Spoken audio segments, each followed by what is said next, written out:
Was Chris able to practice this? No, we didn't even think about it. No, he did everything else, all our skeleton stuff. So he did some one-on-one yesterday live, which was really good. So he's getting there. So then he's not going to play tomorrow? No, he won't play tomorrow. Are all the other starters with you guys planning? Yeah, maybe. We're going to make that decision later.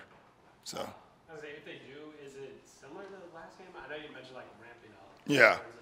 Yeah, we scrimmaged a ton today. So because of that, that may take away from what we do tomorrow.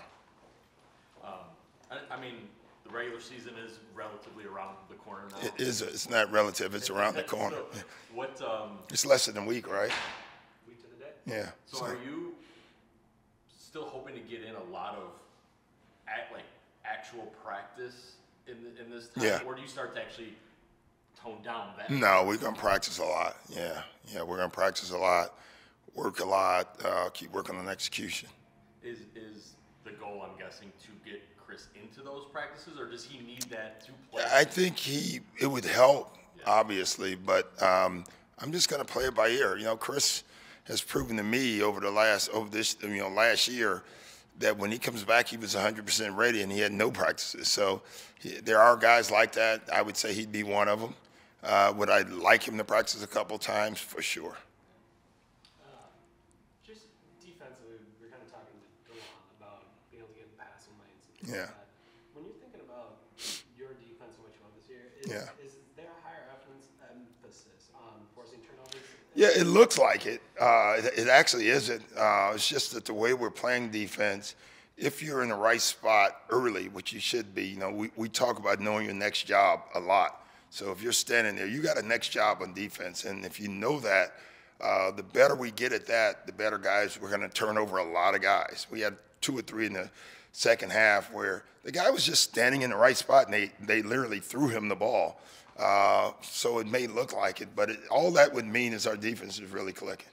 Is that the inside to out maybe for you, where if it is rim protection and taking away those buckets, like Delon had said, I will take scrambling around because I know if we're protecting in here, that kick out or that thing's coming. Yeah. That's what helps the guards.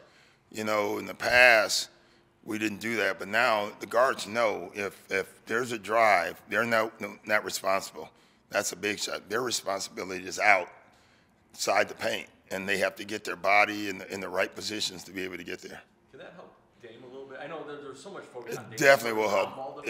It'll help Dame on and off. You know, that's Dame's next step. On the ball, he's actually been pretty good. The numbers say that with his hands.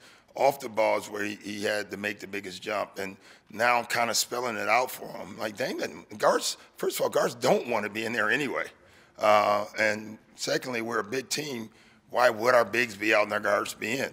So both groups understanding that has been really good for us. You mentioned Dame's hands. You talked about Gary Trent being physical. Yeah. Thinking about Bucks defense last year in Cleveland, they beat the shit out of you. Yeah. You go to Cleveland, like, it was going to be a physical night. Yeah. Is that, like, a real priority for you guys? Yes. Yeah, because as big as Cleveland was last year, we're even bigger in some ways, and so we want to be that.